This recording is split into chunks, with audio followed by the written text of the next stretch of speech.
welcome back to Sheenas kitchen. So today we're going to be making Matoke Masala chips, and yes, you heard me right, Matoke Masala chips. Matoke is just it's in Kiswahili, so in English it's green bananas. So the Matoke Masala chips, instead of using the normal masala chips from normal potatoes, I'm going to be using Matoke. So you can definitely use potatoes if you want to, or even use sweet potatoes actually. And then for the Matoke Masala chips, I'm going to be making them healthy. So instead of deep frying like you would with the potatoes, I'm going to be blanching the Matoke in some hot water and then sauteing them in the tomato sauce. So let's get started. So get your bananas and then just pluck them one by one from the stem. I call this thing a stem, the stalk part. So I'm going to go ahead and just cut off the stems because I don't need them. And this is the easiest way I find to peel the bananas. Everyone has their own preference. So I cut off the edges from both sides. And then usually I get the banana and just using a smaller knife, I peel off the peels.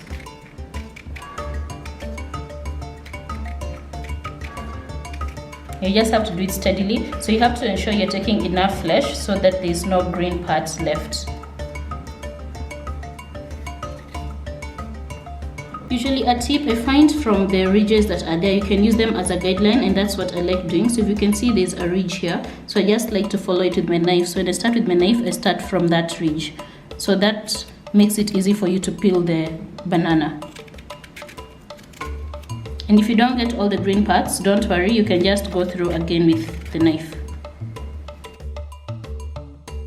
Once you've peeled your matoke, give them a rinse and then get your knife and cut them into half. That's how I like to cut my Matoke Masala chips, into half and then quarter, and then that quarter into another half. So as you can see, they're a bit larger than normal chips, and that's because matoke normally breaks down easily.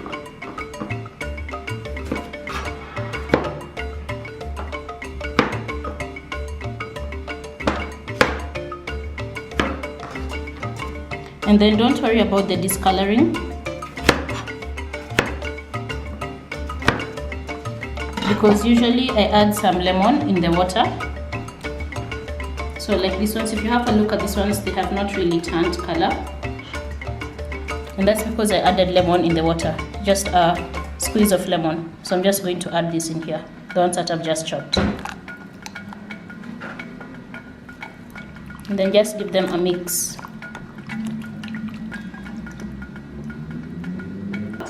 Go ahead and add some salt into the water. Like I said earlier, I'm going to be blanching my matoke instead of deep frying in oil. Once your water has come into a boil, go ahead and drop in your matoke chips.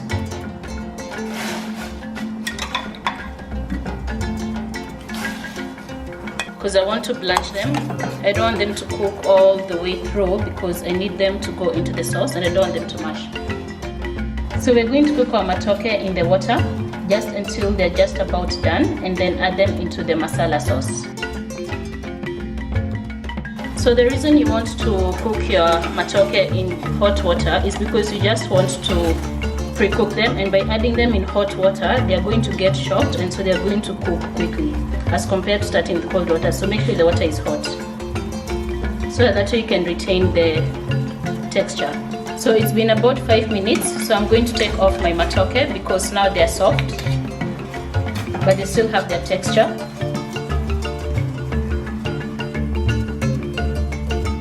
So once you've added the oil to the pan, add your onions.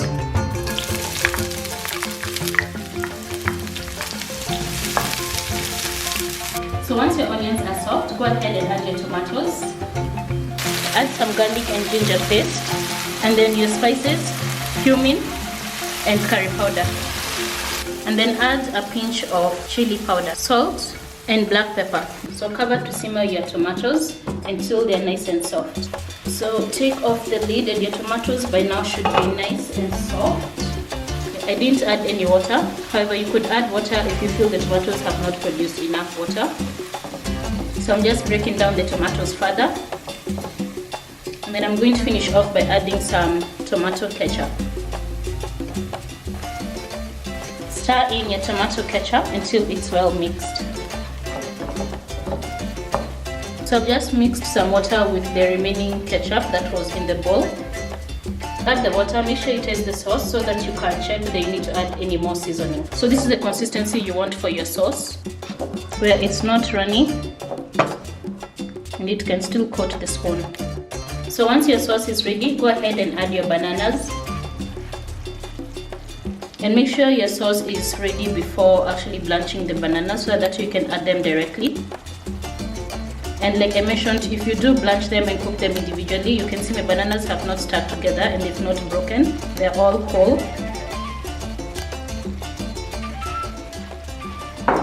Then I'm just going to gently mix them, because this is the part now where they are actually going to break. So I'm just going to gently mix them. So once you add your Matoke Masala chips to the sauce,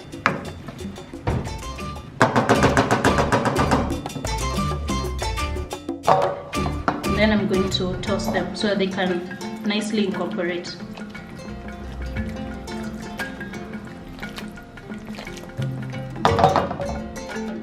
So chop some dhania and finish off your Matoke Masala chips with some dhania. So for your Matoke Masala chips, you want to make sure that they're just mixed, like do not overmix them, otherwise your matoke will break. And then go ahead and add your dhania.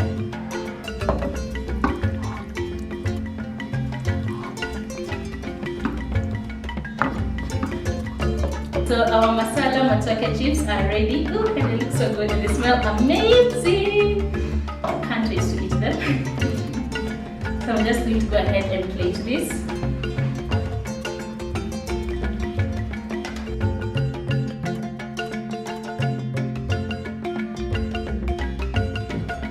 Finish with some sprinkled lemon juice and some dhania.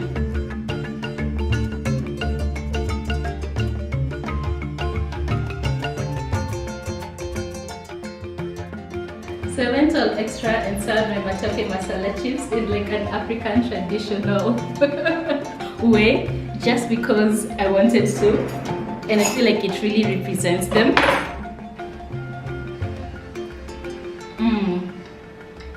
Oh my god, you guys. You know those times when you make food that's so good that you toot your own on? This is one of those moments. It's like, it's so good. So if you guys really enjoyed this Matoke Masala recipe, be sure to give this video a thumbs up and comment down below how you'd like it. So, and for more Kenyan recipes, subscribe to my channel for more delicious recipes like this. So until next time, bye!